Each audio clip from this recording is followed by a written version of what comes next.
Hello, Henry from Belgium here. As always on Sundays, I dive into a detailed review of a specific set. And this time, it's 4558 Metroliner from 1991. According to many LEGO fans, this is one of the absolute icons from the 9V train era. I found this set in a cardboard box while clearing out an attic. Along with flea markets, those are my favorite places to pick up bigger, iconic sets at a reasonable price. Usually, it's from first owners who simply want to get rid of it. People happy with a fair deal, not thinking like collectors. Of course, the downside is that the original box is often missing, the condition isn't always perfect, and the set might not be completely intact. But that didn't stop me. I immediately spotted some beautiful parts, and besides, this is my very first introduction to the 9V theme. In the meantime, I've done quite a bit of research, and I'll simply walk you through what I see, what I've learned, and build the setup so it's fully functional. And right away, I made a fun little discovery. A piece of the original box exterior is still included. A nice bonus, because there's actually quite a bit of interesting info to find on it. In the top left corner, it says you need a 9-volt motor for this train, which means it wasn't originally included, so you couldn't just start running the train straight out of the box. On the right-hand side, there's a note explaining that you can build 2 full and different models with this set, both of which are shown in the instructions. And all the way to the far right, from top to bottom, you can clearly see everything that's included in the box.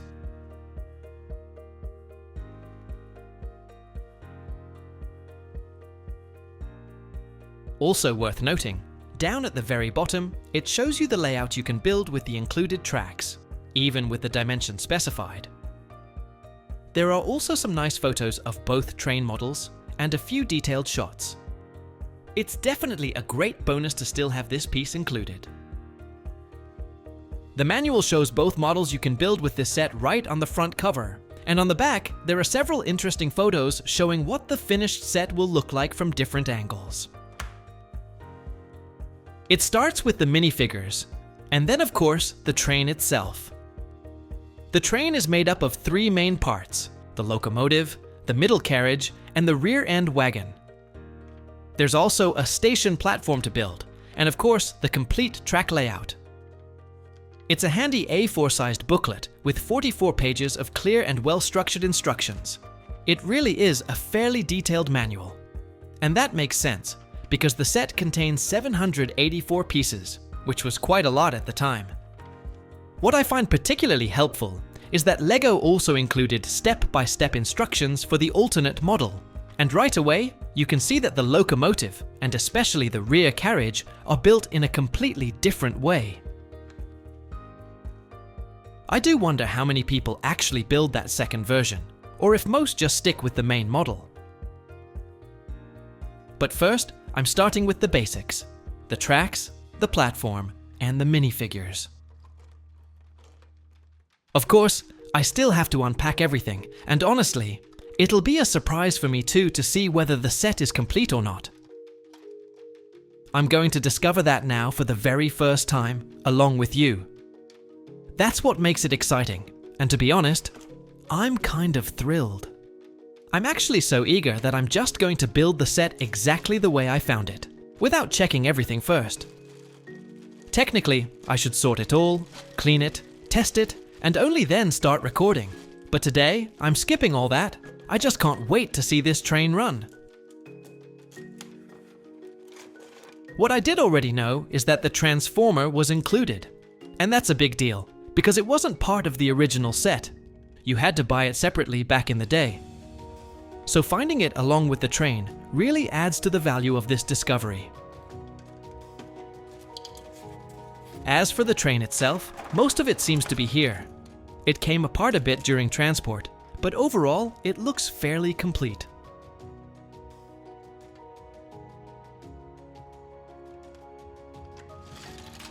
Some pieces are missing from the platform, and a few of the minifigures, but we'll get to that later. First, I'm going to set up the track. One thing I noticed right away, The tracks are made of single, solid pieces that simply click together. That's a big difference from the older 4.5 volts and 12 volt systems, where you had to manually assemble each track section using separate rails and sleepers. Here, it's much faster. Whether that's a good or a bad thing depends on how you look at it. You spend less time building, but it's definitely more convenient. The 9-volt system was clearly designed with ease of use and comfort in mind. Another thing that stands out is the design of the track itself.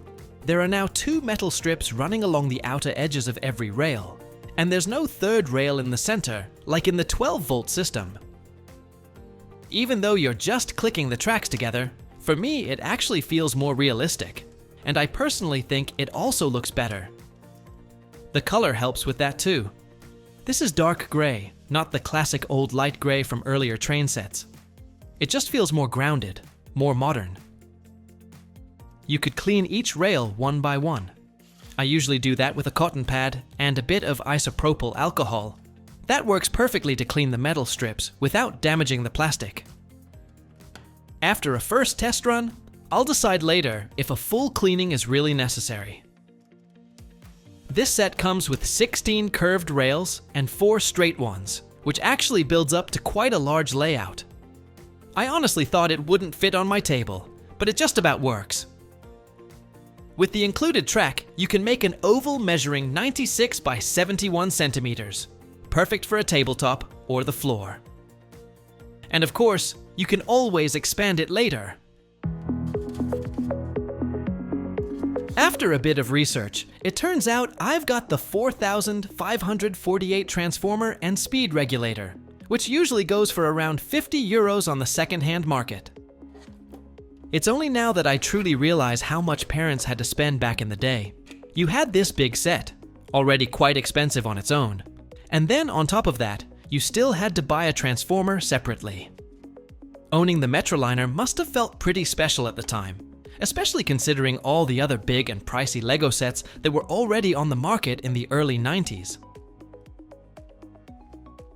I'm sure it works with other compatible power adapters as well, but as a collector, it's just nice to have the original one, especially with the Lego logo printed right on the unit. And there's one essential piece you definitely need: the connection cable. One end plugs into the speed regulator, and the other clips directly onto the metal strips of a track. Like this. Once that's connected, you're all set and ready to go.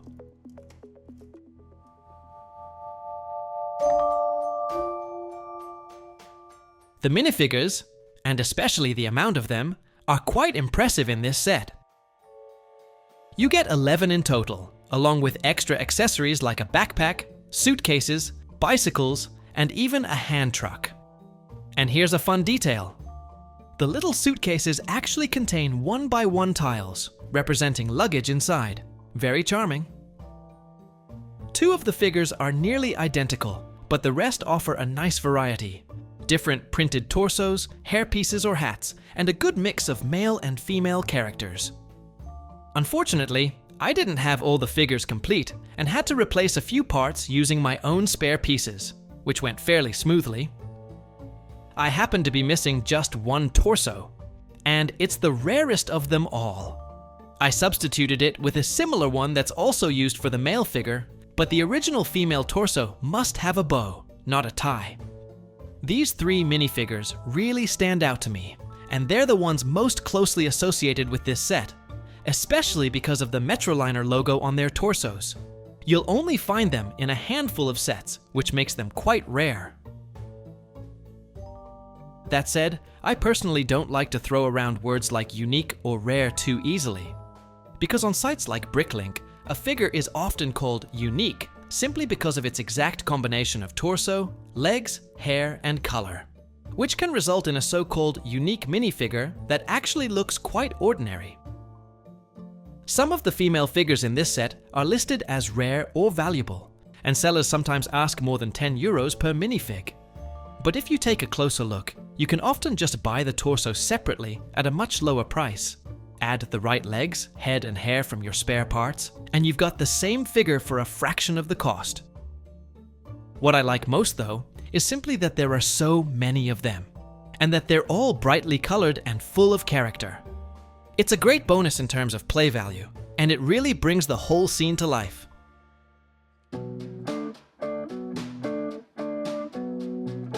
Another big highlight in this set is definitely the platform. It's built from several grey plates and features a sloped ramp on one end. It's not extremely elaborate, but it's much better designed than, say, the tiny platform I recently found in my push-along train set, which was basically just a single plate.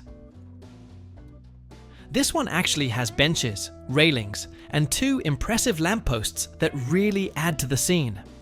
And as a finishing touch, there was originally also a departure board included with printed travel times. And that's exactly the piece I don't have. Apparently, I'm also missing 2 yellow bricks with stickers that represent mail parcels. I'll try to pick those up separately on Bricklink, and I'll show them in a future restoration update once I've tracked them down. But even now, it already looks great. And together with the minifigs, it offers tons of fun story possibilities. It really adds to the whole atmosphere and gives the set a lot more play value.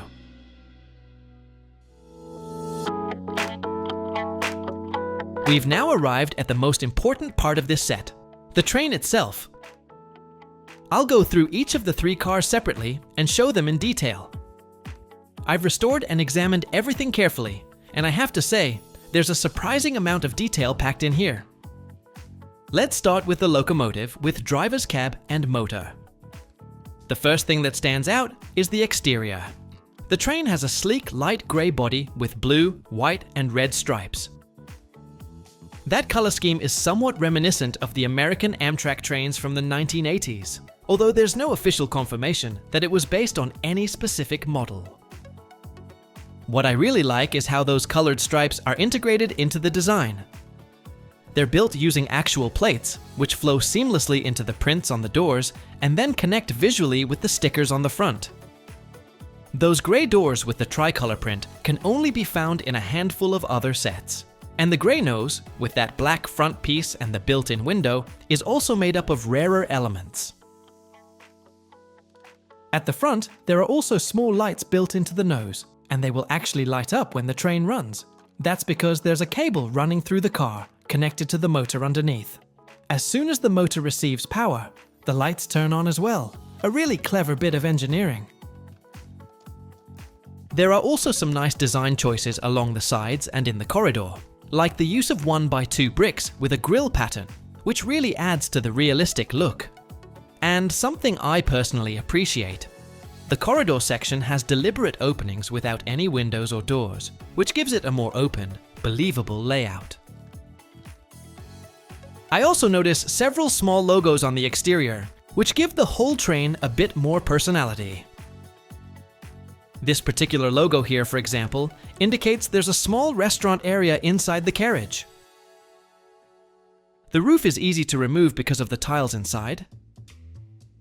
And on top, there are a few subtle decorative details that give the whole thing a slightly industrial and realistic feel. Inside, there's a driver's cockpit at the front, with room for a minifig and 2 printed control tiles. There's also a printed slope brick with navigation controls. Right behind that is a machine compartment. And at the very back, there's a small bar with a table where your minifigs can enjoy a drink. Quite a lot of interior detail, with many small parts, and for 1991, that really was an above-average interior finish, and that same level of detail continues throughout the rest of the train. Underneath the car, you'll find the 9V motor, easily recognized by the silver wheels, and of course the extra weight. It powers the entire train. The other wheel assemblies are standard plastic bogies that spin freely. This is really the heart of the train. You can even run it on its own. And yes, I've already tested that.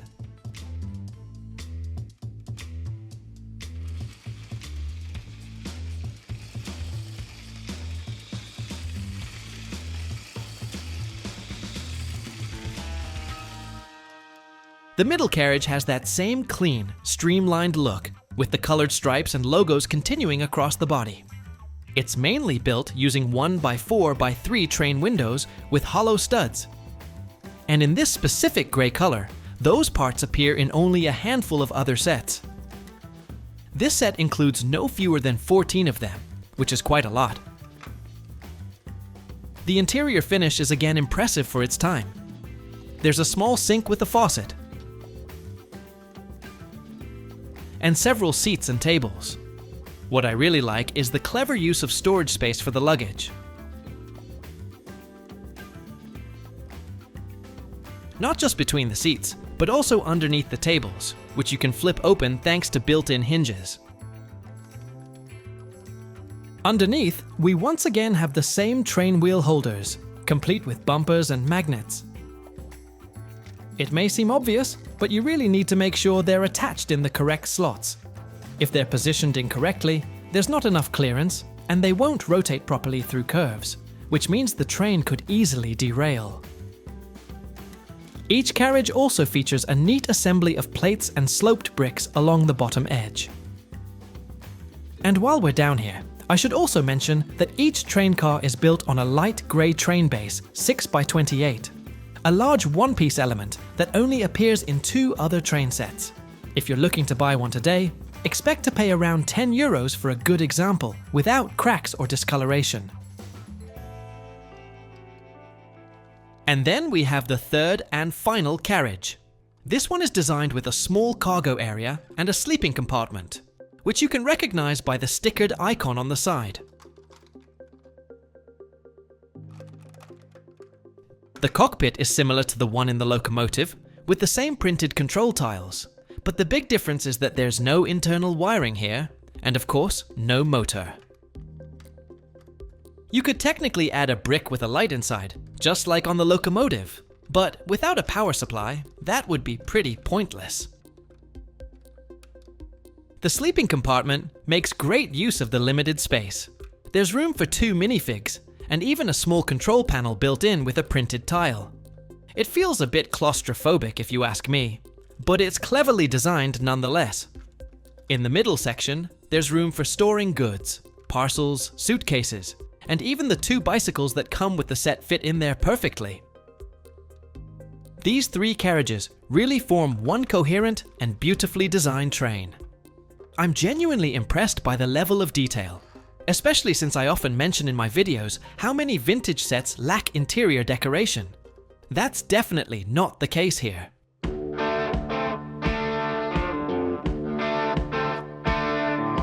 And now the moment has finally come. Time to let the train run. For me, this is a special moment. It's my very first experience with the 9V system.